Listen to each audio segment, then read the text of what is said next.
ایران امریکہ مستقل جنگ بندی کے لیے کوششیں تیز ہو گئیں۔ وفاقی وزیر داخلہ محسن نقوی کا دورہ ایرانی وزیر خارجہ عباس عراقچی سے دوسری بار ملاقات۔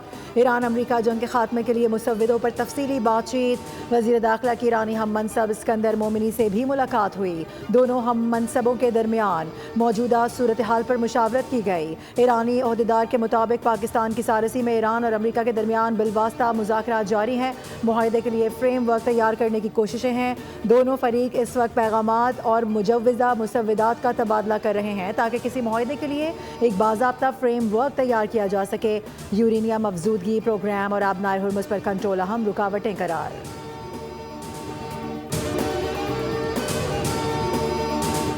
مشرق وسطی میں کشیدگی کے خاتمے کے لیے کردار ادا کر رہے ہیں نائب وزیر اعظم کے عالمی رہنماؤں سے رابطے جاری ہیں۔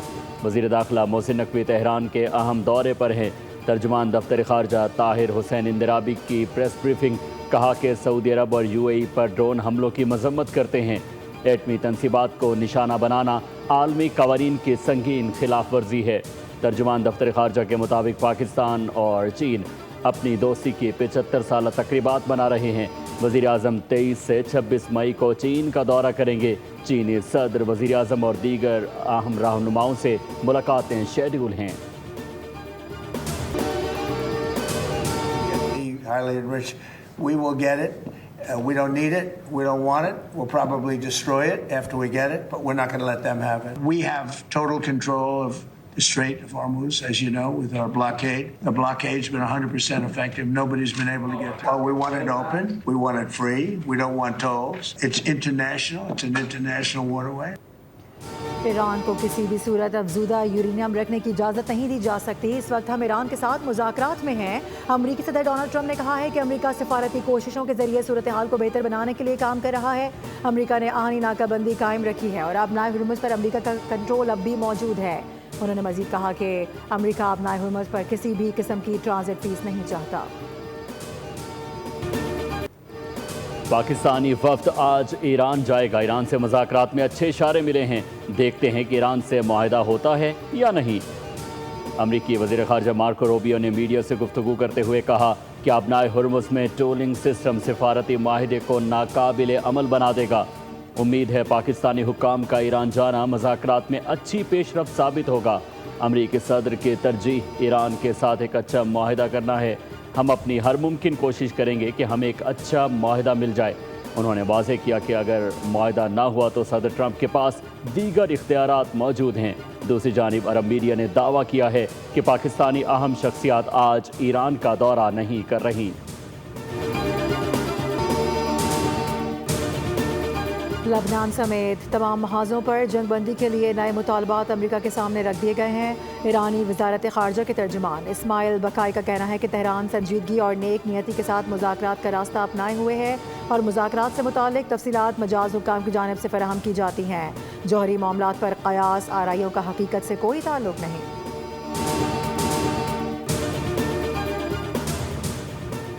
وزیر اعظم شہباز شریف سے قطر کے تعمیر گروپ کے بانی محمد حسین آل علی کی قیادت میں وفد کی ملاقات۔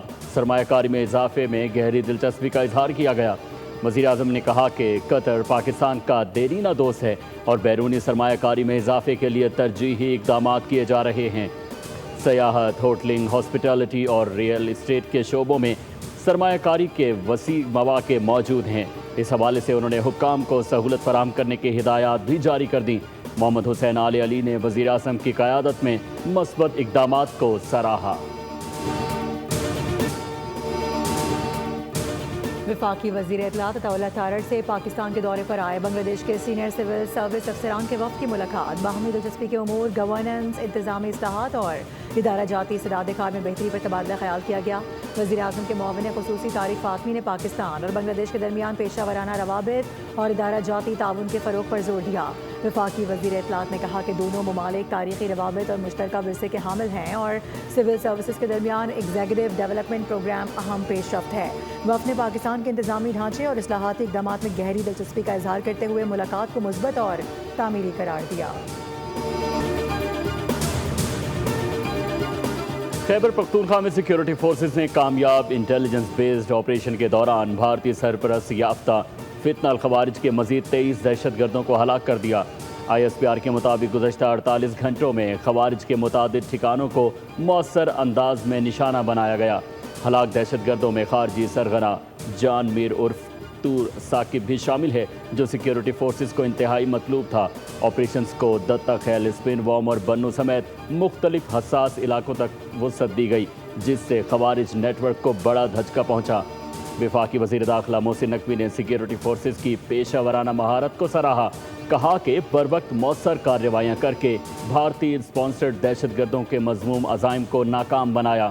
خیبر پختونخوا میں قیام امن کے لیے سیکیورٹی فورسز کے انٹیلیجنس بیسڈ آپریشنز کامیابی سے جاری ہیں۔ ڈرگ ڈیلر انمول عرف پنکی کے خلاف قتل اور منشیات کے مقدمات کی سماعت جوڈیشل مجسٹریٹ کی عدالت نے پنکی کو تمام مقدمات میں عدالتی ریمانڈ پر جیل بھیج دیا۔ ملزمہ کے جسمانی ریمانڈ کی استدعا مسترد کر دی گئی۔ عدالت نے آئندہ سماعت پر تفتیشی آفیسر سے مقدمات کا چالان طلب کر لیا۔ دوسری جانب انمول عرف پنکی کے خلاف مزید 3 مقدمات بھی سامنے آ گئے۔ ڈیفنس پولیس نے پنکی اور اس کے 3 رائڈرز کی گرفتاری کے لیے عدالت سے رجوع کیا ہے۔ پولیس ملزمان سے تفتیش اور ریمانڈ کے لیے اجازت بھی طلب کر لی گئی۔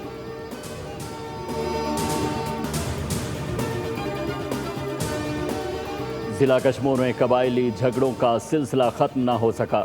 چند گھنٹوں کے دوران 2 مختلف جھگڑوں میں 6 افراد قتل اور 3 زخمی ہو گئے۔ کچے کے علاقے میں شر اور کوش برادری کے درمیان جدید ہتھیاروں سے خونی تصادم ہوا، جس میں بدنام زمانہ بھوری شر اور اس کا بھائی معروف شر اور نورو کوش سمیت 3 افراد قتل ہوئے، جبکہ ایک شدید زخمی ہوا۔ علاقے میں کشیدگی برقرار ہے، پولیس بھی جائے نفری پر موجود ہے۔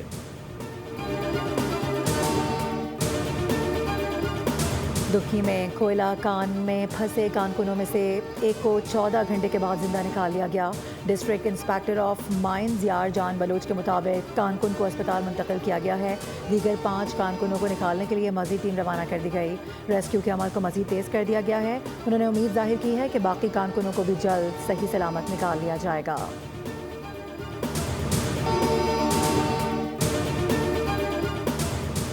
ریڈ بس پولیس اہلکار پر چڑھانے کا واقعہ، ٹاور کے قریب احتجاجی ریڈ بس ڈرائیورز اور پولیس کے مذاکرات کامیاب، پولیس نے سڑک پر ٹریفک بھی بحال کرا دی۔ احتجاجی ڈرائیورز نے بسیں کھڑی کر کے جناح برج بلاک کر دیا تھا۔ پولیس کے مطابق ریڈ بس نے پولیس اہلکار کو ٹکر ماری، جس پر جھگڑا ہوا۔ پولیس اہلکار نے ساتھی اہلکاروں کو بلا کر ڈرائیور کو تشدد کا نشانہ بنایا۔ متاثرہ اہلکار کے مطابق بچوں کو بورڈ پیسن اسکول چھوڑنے جا رہا تھا۔ ڈرائیور نے بغیر دیکھے تیزی سے بس کو موڑا۔ بچوں کو دوسری جانب نہ پھینکتا تو ٹائر کے نیچے آ جاتے۔ میرا پاؤں بس کے نیچے آ گیا اور ڈرائیور شیشے سے دیکھتا رہا۔